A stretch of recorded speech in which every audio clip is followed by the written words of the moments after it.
Alright, we'll do one last video here on the pressure washing of this section of my driveway. Here's what we started with, which is what I still need to finish, obviously.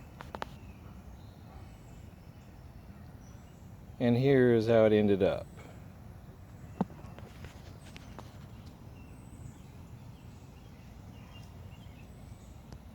And I did not have some mega powered pressure washer. I used a 2200 psi electric pressure washer, believe it or not, and it worked really well. I also used a foaming attachment that comes with it, and I ended up using a concoction of outdoor bleach, water, and simple green. Let it soak for, whatever, 15-30 minutes, doesn't matter. Probably the longer you let it soak, the better it will attack any mildew in your surface here. And I am quite pleased at how it turned out.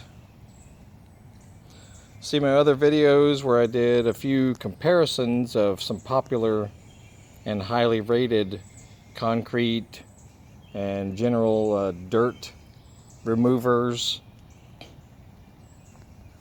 Did a few comparisons so you can make your own judgment there, and quite honestly, just regular old water did a nice job as well, but that won't remove any mildew that could be on the surface, so keep that in mind.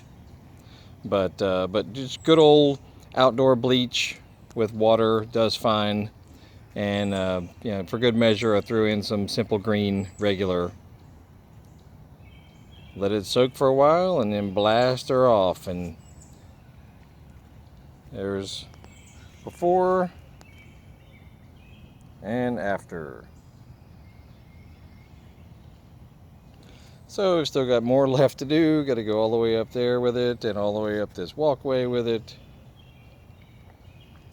Whatever. One of the best purchases I made was getting that electric pressure washer. See my other videos for a review on that as well.